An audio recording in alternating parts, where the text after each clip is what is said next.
9:40 a.m., March the 3rd, 1991.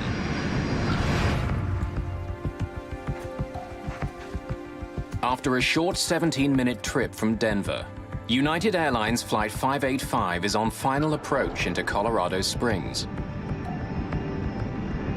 It looks like a perfect day for flying, but there's trouble in the air.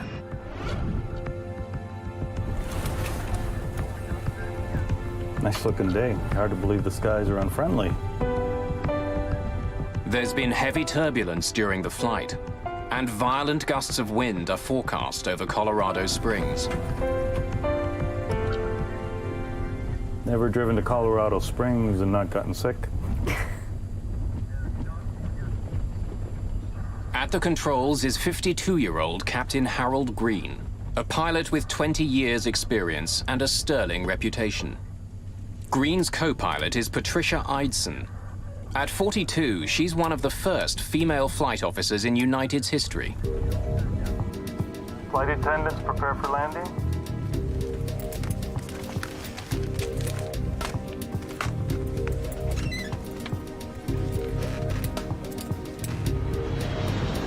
At Colorado Springs Municipal Airport, Air Traffic Controller James Rayfield is ready to bring Flight 585 in. United 585, report the airport in sight. Got it? Yep. Airport in sight, United 585. Lower landing gear. United 585 is cleared for a visual approach to runway 35. Weather conditions, wind 320 degrees at 16, gusting at 29. As its speed decreases, Flight 585 becomes more vulnerable to the turbulence. Eidson wants to know what other planes have experienced on landing. Any reports lately of any loss or gain of airspeed? Yes, ma'am.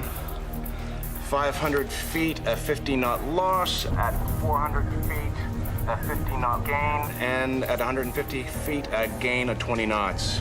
Sounds adventurous, thank you. Starting on down.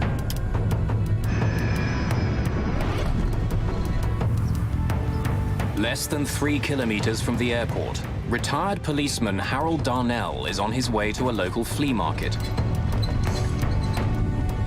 A kilometer overhead, Green and Eidson focus on keeping their speed constant as they descend.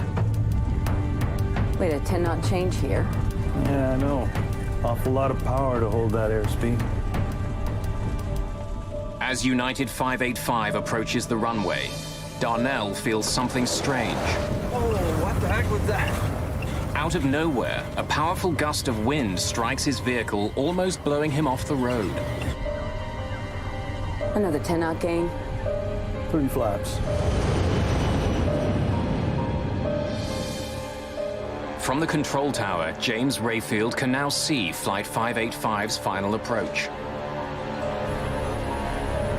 As the aircraft closes in on the airport, the ride gets even bumpier. Well, we're at 1,000 feet. Then, without warning, the 737 starts to spin out of control. Oh, God, save me!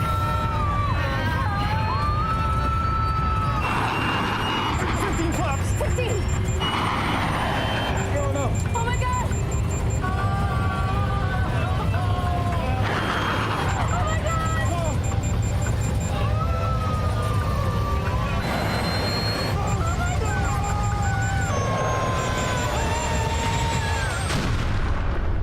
Oh, my Lord. Crash! Crash!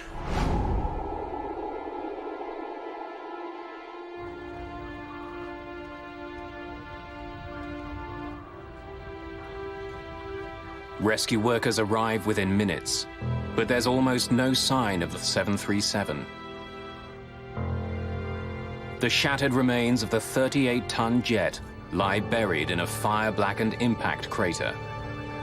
The plane didn't skate or bounce, you know, like when a plane comes in normally and lands, it just nosed right in, and where it hits, where it stayed. And I came down here, and this is when I saw all of the, it was horrible. There are no survivors.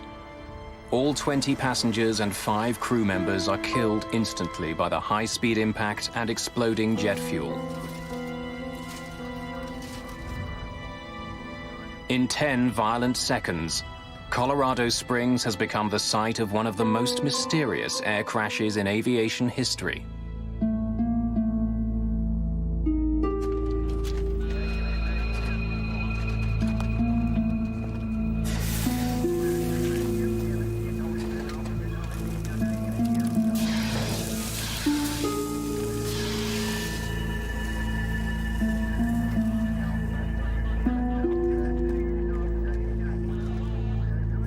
By nightfall, investigators from the National Transportation Safety Board descend on Colorado Springs. Known to insiders as tin kickers, NTSB investigators examine over 2,000 aviation accidents a year, at times by picking through the metal debris of fallen aircraft. While coroners mark the location of human remains in red, NTSB investigators mark scraps of metal in yellow, looking for clues to help them solve the mystery of Flight 585.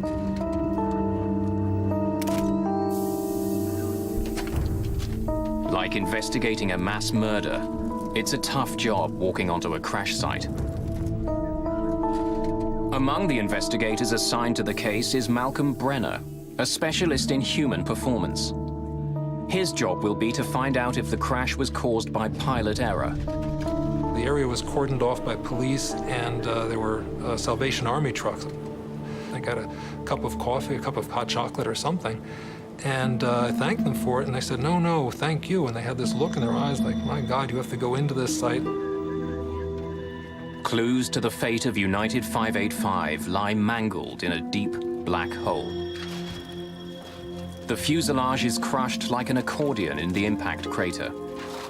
The rest of the plane is in pieces spread over an area smaller than a football field.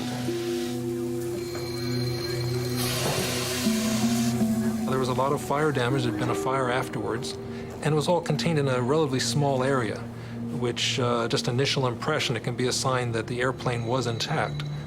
If there was a mid-air explosion or something came off the airplane, you'd expect that to be a much larger site. My first sense that it was going to take some time to investigate the accident was the damage that we saw in the parts. When they're burnt and broken, the process always takes longer.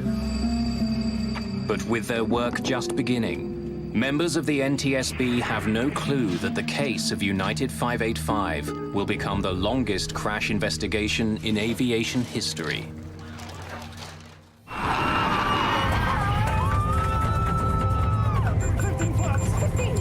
A clear late winter day in 1991 turned deadly in just 10 short seconds.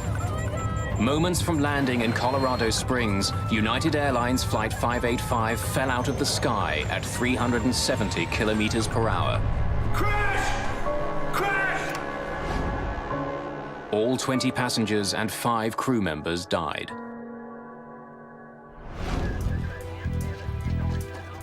The National Transportation Safety Board begins a painstaking investigation into the crash. Engine turbines, hydraulic pressure gauges, the cockpit voice recorder, and in-flight data recorder are all carefully extracted from the site, photographed, and sent to the lab for analysis.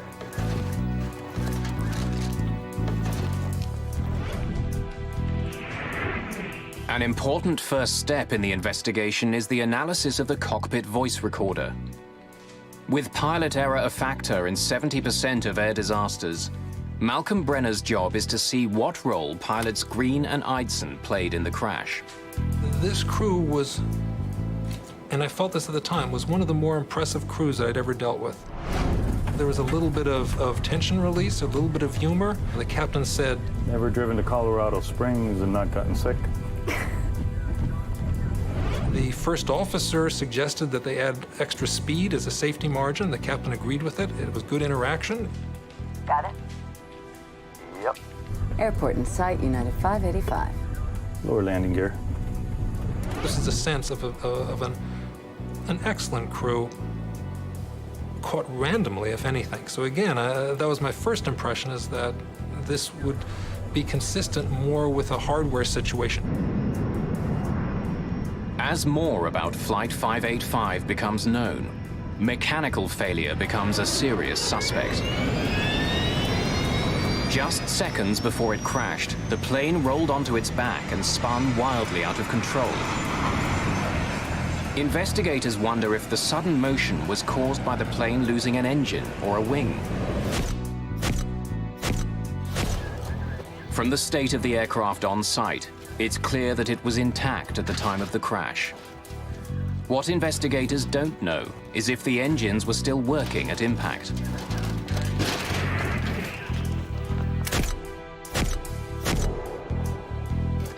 Technicians examined the engine turbines. They discovered dirt has been drawn deeply into every crevice. These blades were clearly spinning and sucking in air at the time of impact. The engines may have been running, but technicians aren't sure how well. The plane's hydraulic pressure dials are destroyed, their glass covers broken. The indicator needles have been snapped off by the force of the impact, but even these ravaged dials tell a tale. 15 flaps! 15! On close inspection, investigators find a critical mark. At the moment of impact, a dent was made on the faceplate by the jarred indicator needle. It proves that when United 585 crashed, its engines were running normally.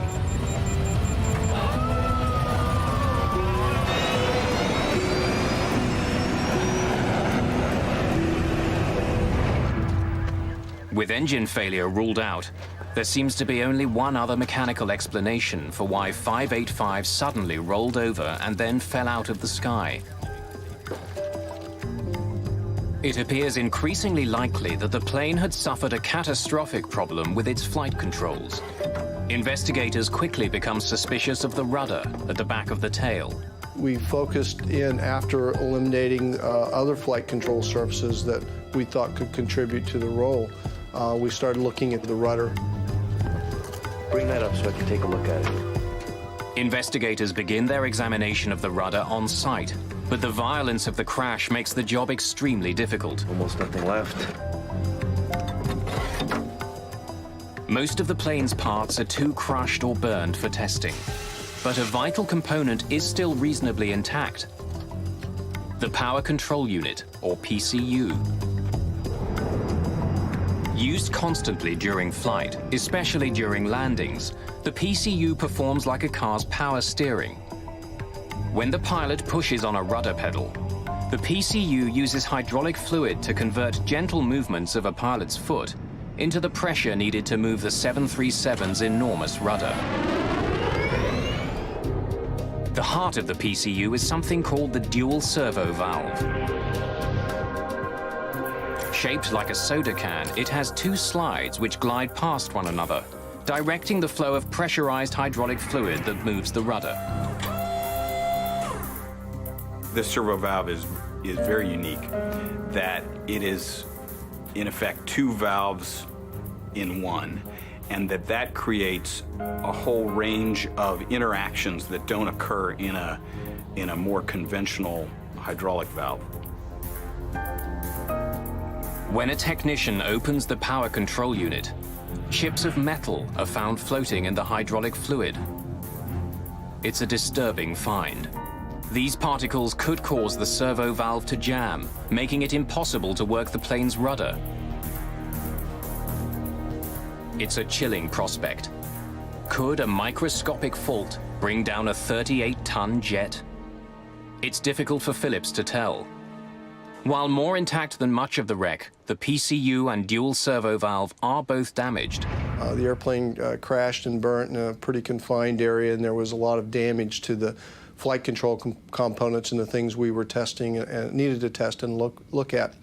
The more damaged the components are, the harder it is to take measurements and do functional testing. To test what he does have, Phillips travels to California, to the labs of Parker Hannifin, where the rudder control unit is made.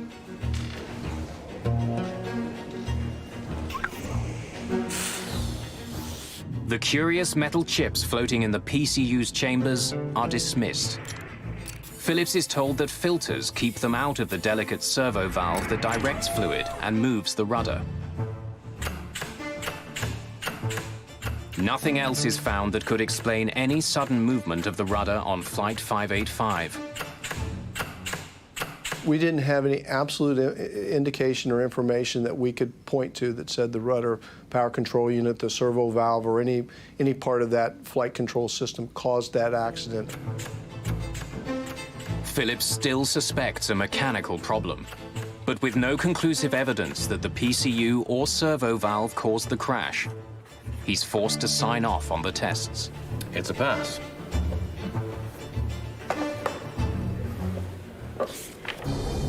With Phillips at a dead end, only bad mountain weather remains as a primary suspect. An expert on weather-related aviation accidents, Greg Salatolo is trying to determine if heavy winds on the day of the crash were a factor. There is a history of events where there have been airplane accidents attributed to mountain waves or rotors. In 1966, a BOAC 707 near Mount Fuji disintegrated in a mountain wave and rotor. High winds crashing over mountain peaks leave so-called wind rotors in the lee side. Invisible, highly turbulent downdrafts that come plunging down with devastating power and are extremely dangerous to aircraft. We found a great deal of evidence looking at the surface upper air data and talking to witnesses in the area that rotors were a possibility. An explosion, it was right over there. Salatolo hears several eyewitness reports of bizarre mountain weather on the day of the crash. One of the most intriguing is from Harold Darnell, What the heck was that? whose truck was struck by a powerful gust of wind just moments before 585 crashed. But as Greg Salatolo combs through his evidence, the theory that a wind rotor knocked the plane from the sky is getting less and less likely.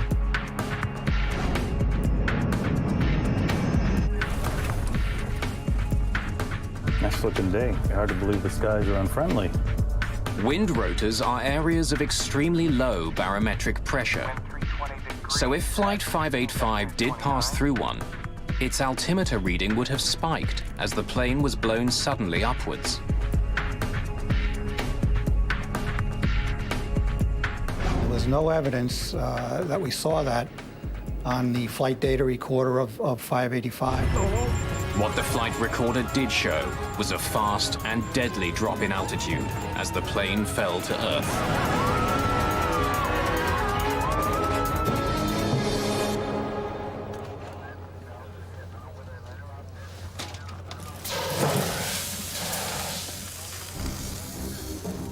It's been 21 months since the investigation into the crash of United Flight 585 began.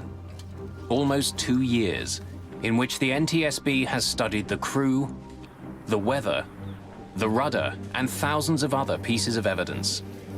They've come up empty-handed. For only the fourth time in its history, the NTSB releases a report which doesn't reach a conclusion. The cause of the crash of Flight 585 is undetermined. We had put a lot of time and effort into the investigation, and we just weren't sure what had happened. It was like he was tracking a serial killer. He was frustrated that they had not solved 585. He did not want that to happen again. But almost 2 years after the report on 585 is released, the killer strikes again. At 7 p.m. on a clear, windless day, U.S. Air Flight 427 is nearing Pittsburgh. Captain Peter Germano and First Officer Chuck Emmett are getting ready for their final approach. Folks, from the flight deck, we should be on the ground about 10 more minutes. Sunny skies, a little hazy. Flight attendants, please prepare for landing. I ask you to check the security of your seatbelt. Thank you. U.S. Air 309, descend and maintain 6,000. As they close in on the airport, the pilots are on the lookout for another flight about 10 kilometers ahead of them. Looking for the traffic. turning 100, US Air 427. I see the jet stream. As they pass through the turbulence left behind by the other flight, their jet suddenly and alarmingly rolls left. Hold on, hold on. Hold on. Shoot! Nothing the pilots do seems to have any effect.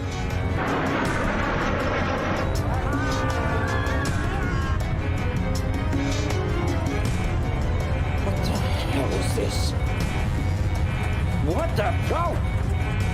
Shoot! God. God. 427, emergency!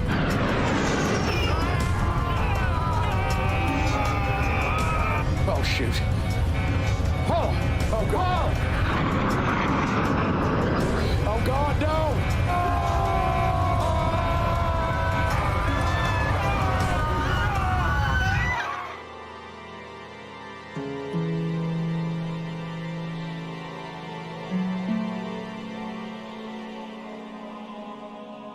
Rescue crews arrive quickly, but the fate of Flight 427 is tragically clear. There's no hope for the 132 passengers and crew. The human carnage is so bad, authorities declare the crash site a biohazard. US Air 427 accident was the first US accident where biohazard suits were used, and it made it more difficult. They were uncomfortable, they were hot, and to this day, when I put on a pair of rubber gloves, for any reason, I'm instantly transformed back to the site in Pittsburgh. Captain John Cox, a 737 pilot and a flight systems specialist with the Airline Pilots Association, is asked to join the team investigating the crash of Flight 427. As coroners attempt to collect human remains, NTSB lead investigator Tom Houter already knows his hunt for clues will be long and painstaking. When we first arrived at the crash site, well, first of all, there was no aircraft there. There were only bits and pieces of the airplane. It wasn't really recognizable as an airplane. With the help of eyewitnesses, information from the flight data recorder and the cockpit voice recorder, investigators begin to quickly see some striking similarities between 427 and the unsolved case of United 585. In fact, they seem to be mirror images of each other. On final approach, United 585 rolls right, while US Air 427 rolls to the left. Oh, God, flip! Hang on. Both crews are caught by surprise, and after just a few terrifying seconds, both aircraft plummet straight into the ground. Certainly the whole team was aware of the previous accident with United 585 in Colorado Springs. We try to keep that in the back of our minds and take a look at this one as to what it presents to us. As the investigation continues, the list of similarities grows. 427's engines were also attached and functioning at the time of impact. But for all the similarities, there's one important difference. Unlike United 585, as US Air 427 approached Pittsburgh, weather conditions were dead calm. Folks from the flight deck, we should be on the ground about 10 more minutes. Sunny skies, a little hazy. Taking a look at the flight data recorder information, the aircraft's approaching Pittsburgh. It's an extremely smooth night. There's just no turbulence at all. The pilots are relaxed. They're talking about the landing. Flight attendants, please prepare for landing. Ask you to check the security of your seatbelts. Thank you. As he did in the case of United 585, Greg Phillips will once again lead the investigation into the mechanical aspects of the crash. Almost immediately, he makes a promising discovery. Miraculously, much of US Air 427's tail and rudder appear intact.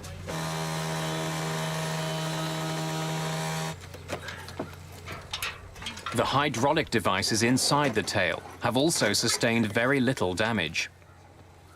Phillips and Houter prepare to send the parts to the manufacturer, Parker Hannafin, for testing as soon as possible. They need answers. pressure on the NTSB to solve the accident is growing quickly. Not only are the crashes of flights 585 and 427 disturbingly similar, both of them involve the same kind of airplane, a Boeing 737. But with serious questions being raised about the plane's safety, billions of dollars, and perhaps the airline industry itself, are at risk. We couldn't live with the fact as investigators of having 2 unsolved 737 accidents. The airplane is in too much use, too wide a use around the world. It carries too many people every day. Unsolved was not an acceptable answer.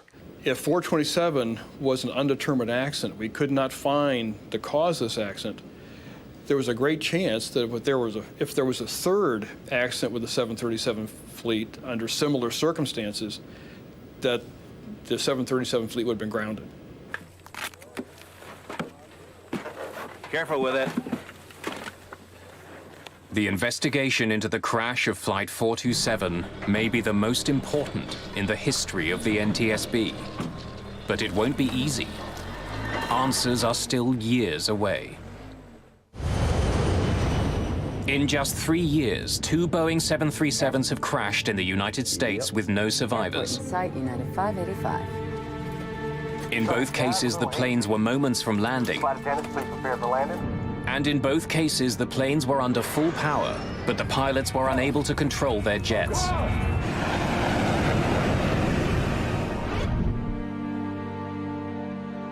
In the crash of United Flight 585, NTSB investigators were unable to find a cause. Now they're searching for clues into the second crash, US Air Flight 427. As the investigator in charge, I never allowed myself to think this investigation could go undetermined. We kept on pushing and kept on researching. As long as we had things to research, we kept on going. To find their killer, the NTSB can't afford to rule anything out. From the possibility that a collision with birds brought 427 down, to strange, even bizarre theories. They looked at electromagnetic interference. They got calls from people saying it might be Russian death rays. They considered everything. There were a couple of witnesses who gave reports of the aircraft suddenly descending and hovering before it blew up. We discounted those. But the investigation's primary suspect is the dual servo valve, part of the power control unit that moves the 737's rudder, and a suspect in the crash of United 585. Parker Hannafin made the valve. At its lab in California, investigators look inside the main cavity of the US Air power control unit. Just like in the earlier crash, they find tiny chips of metal floating in the hydraulic fluid. But once again, Parker and Boeing repeat their claim. Filters designed to stop any debris from interfering with the delicate metal slides have done their job. Investigator Greg Phillips wants to be absolutely sure.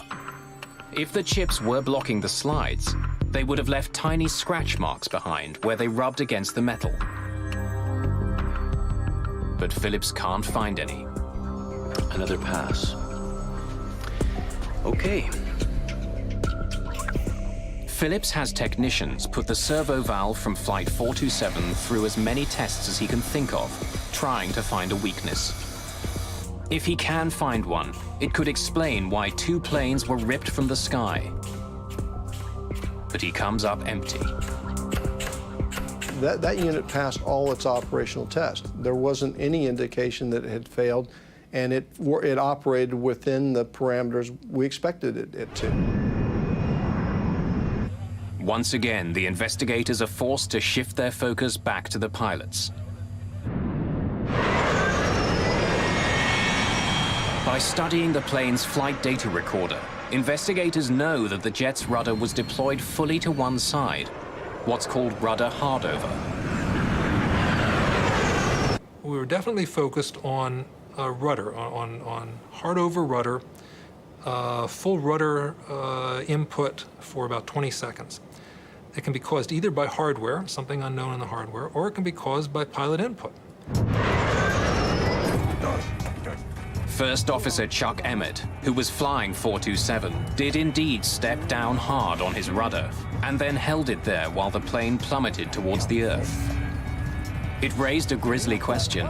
Was he trying to fly the plane into the ground? And looking at this, and being a pilot myself, is like, this doesn't seem like rational behavior. What the hell is this? Human performance specialist Malcolm Brenner listens closely for evidence on the cockpit voice recorder. What the? Go! Shoot! In this case, they had microphones right by their mouths, and you can hear as well as in real life or better. You can hear breathing sounds. Yeah, I see the jet stream.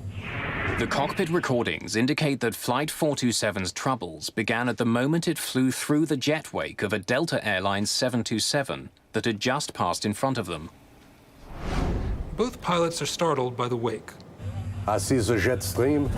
The first officer breaks off at the end of a sentence. I see the jet stream, and there's no more discussion of the jet stream or anything else. They both focus. Something happened here. Captain says, "Sheesh." It was such a smooth flight that it was a momentary jolt that they just hadn't anticipated. And with that, the pilots got on the controls and immediately, put in a rudder input.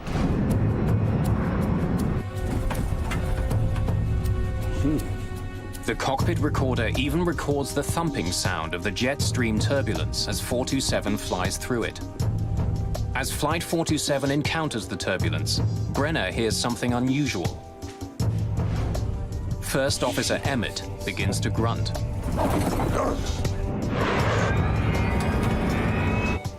The grunting is unusual. The controls are designed so that pilots don't need to grunt. They're specially designed around human capabilities. So to have someone grunting is typically a sign of an emergency. By matching data from the flight recorder with the crew's voices, Brenner is able to confirm that Emmett's grunts begin a split second after he pushed down on the rudder pedal, and 3 to 4 seconds after the wake turbulence affected Flight 427. What the hell? On their own, the cockpit voice recordings prove very little. But it seems clear that the crew weren't trying to crash their plane. Something happened which took them by surprise. They reacted as quickly as they could, but nothing they did seemed to help. What the hell is this? It's been almost 2 years since the crash of Flight 427, and the investigation has stalled. Now 2 737s have gone down in startlingly similar ways, and investigators still don't know why. We were all frustrated as months wore into years. What were we missing? It definitely took a toll in their personal lives. They worked incredibly long hours. They never stopped thinking about it. We were going up against an aircraft that had an incredible safety history. It was really everything you could see for 30 years. This has been a great airplane. We were trying to prove that there was something wrong with the straight A student. It clearly was on his mind. He, at one point, had a nightmare about it where he dreamed that he was in front of a congressional committee that was grilling him on now there had been a third 737 crash, and in Tom's dream, all the cameras were pointing to him, and a congressman asked, "Why didn't you ground the fleet?"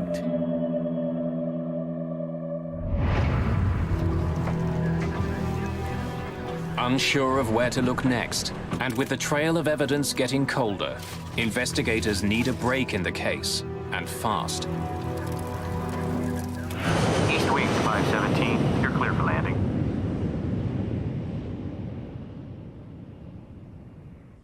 On June the 9th, 1996, they finally get the break they've been looking for.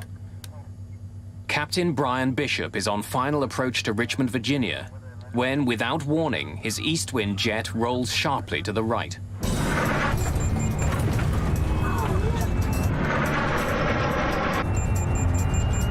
We didn't know to what extent, but we knew we had a problem with the rudder. I turned the yoke the opposite direction, stood on the opposite rudder pedal. The pedal didn't move for me. For over 30 seconds, the 737 flies in a precarious right bank as Bishop fights to keep it from rolling over. Then suddenly, the unknown forces holding the jet let go, snapping the wings back to horizontal. In a matter of seconds, it released itself and went back to normal. We had started the checklist. Almost before I could finish the sentence, all of a sudden there was just a wham.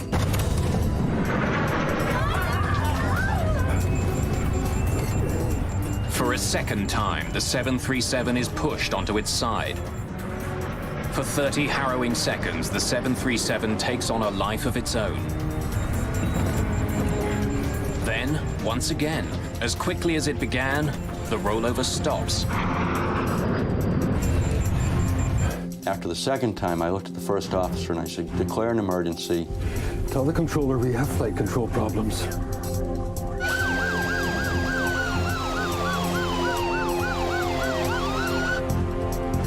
As they slow down to land, the risks increase. If a third rollover occurs, they won't have enough airspeed to recover.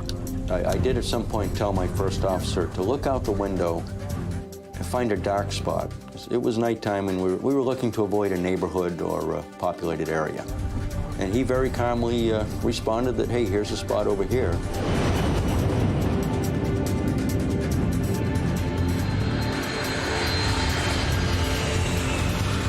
But there is no third rollover. Bishop brings Flight 517 in high and fast and lands safely. Taxiing in is when I realized my legs were shaking. We got the aircraft to the gate, and I did pick up the PA to make an announcement to try to explain what had just happened to these people. And on picking up their microphone, I realized there was nothing I could say to make this any better. And probably for the first time in a long time, I was at a loss of words. So I simply put the microphone down and let it go at that. But Bishop won't remain speechless for long. By the next day, the investigation team has arrived in Richmond. Flight data recorded was undamaged, an airplane undamaged. We launched to the scene. The airplane literally didn't move, stayed at its location in the airport until we got down there. There were a lot of FAA, a lot of NTSB, and they all wanted to talk to us very badly. It gave the NTSB a tremendous break because suddenly they had a 737 that had had a rudder incident that was intact, and they had a pilot who was alive and who could talk about it. I think they were much happier to have the airplane than me. I think the airplane probably gave them more to research than I ever could. NTSB investigators quickly determined that what happened on board Eastwind Flight 517 is alarmingly similar to events on Flights 427 and 585. If they can discover why Bishop's 737 rolled over, they may be able to crack two mysterious and fatal accidents. And when we said, well, what happened? They said there was something wrong with the rudder pedal. The pedal wouldn't go down. I was standing on the rudder pedal and I couldn't get it to go down. My God. With Bishop's first-person testimony, investigators immediately zero in on Eastwind's rudder controls. The power control unit is removed, inspected, and then tested again and again. To the frustration of everyone, the unit performs perfectly. We tested that aircraft as is. It was intact. We went through it completely. We did flight tests with it, and it passed all tests.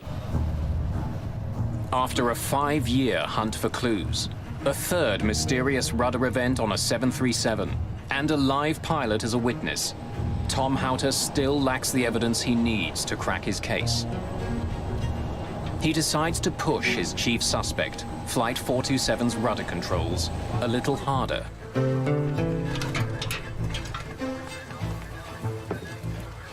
One fellow mentioned a test they had done in the military of a thermal shock, where if you had the actuator being very cold and put in very hot hydraulic fluid, it would cause it to react in strange ways. So we put together a thermal shock test. And this test was extreme, to say the least. On August the 26th, 1996, in Valencia, California, NTSB investigators gather to watch the torture test of US Air 427's PCU. After soaking it in dry ice, the PCU is blasted with nitrogen gas to simulate the minus 40-degree temperatures at 10,000 meters. Then it's quickly injected with superheated hydraulic fluid and given the command to start working. As we were standing there listening to the actuator move left and right, it stopped. And it was not commanded to stop. It just jammed. Stopped working completely. Take a look.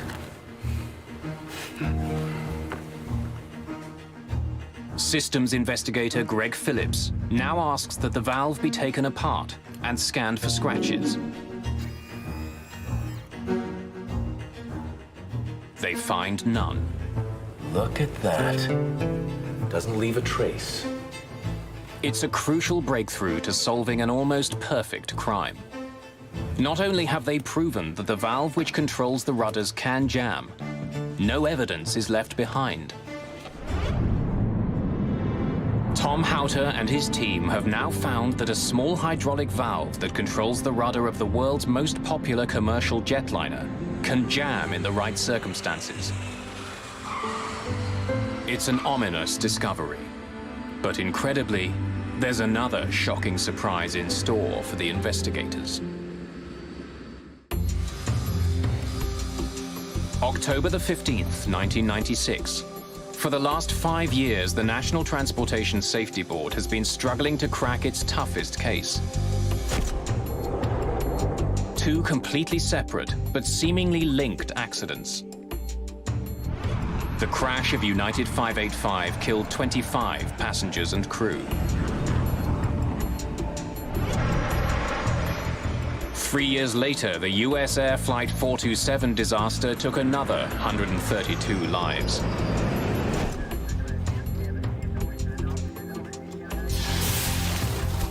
Now, after examining hundreds of clues, investigators have made a surprising discovery. A new test has revealed that under the right circumstances, the hydraulic valve that moves the 737's rudder can jam. It just jammed. But the surprises aren't over.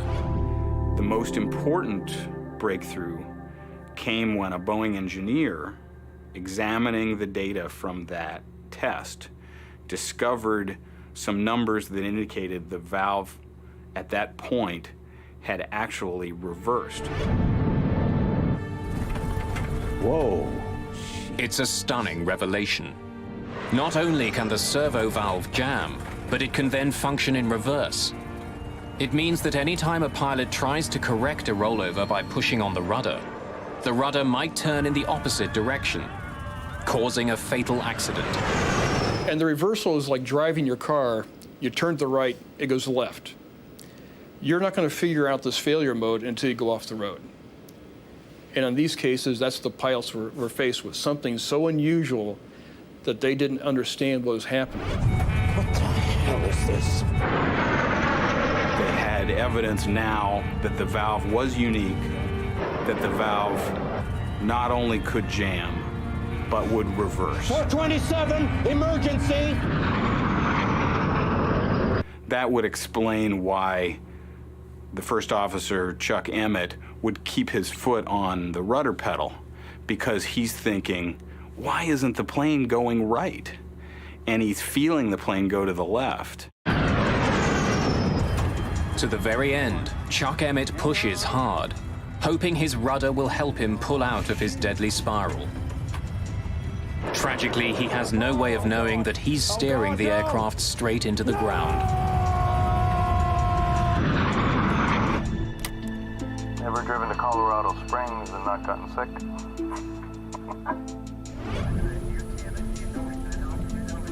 Flight attendants prepare for landing.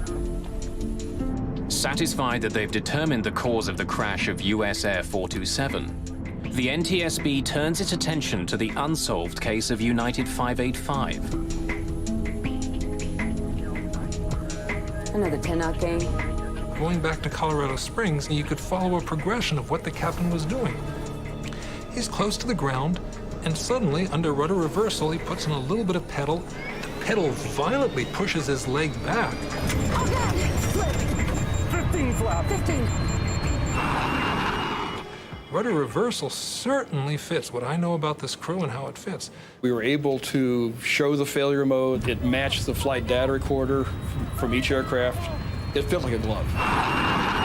So we now had a lot more information we could apply to United 585. And based on that, we redid the accident report. Oh my God! From rudder reversal to impact took less than 10 seconds. 585's flight crew had no chance to save their plane or passengers. In the aftermath of the investigation, sweeping changes were made to improve the safety of the 737 and the entire aviation industry. New training protocols were designed to help pilots react to unusual in-flight events. In the 737 fleet, pilots are now trained on how to react to both rudder hardovers and reversals. The scenario of the US Air 427 accident, if the crew had the information that we have today, I believe they would have landed safely in Pittsburgh that evening.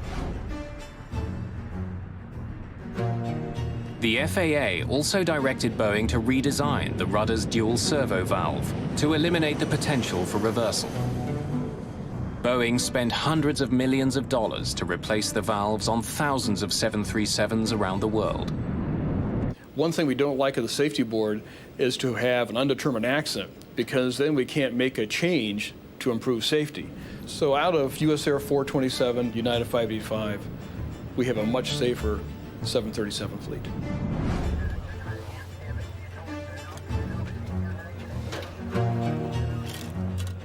It took NTSB tin kickers 10 years to solve the mysterious crashes of flights 585 and 427, the longest investigation in aviation history.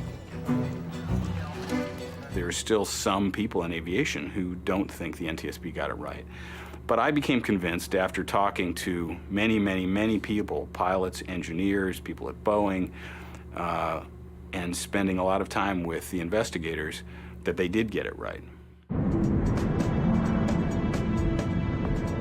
Since the replacement of the 737 servo valves, there hasn't been a similar crash of the most popular, most profitable plane in the world.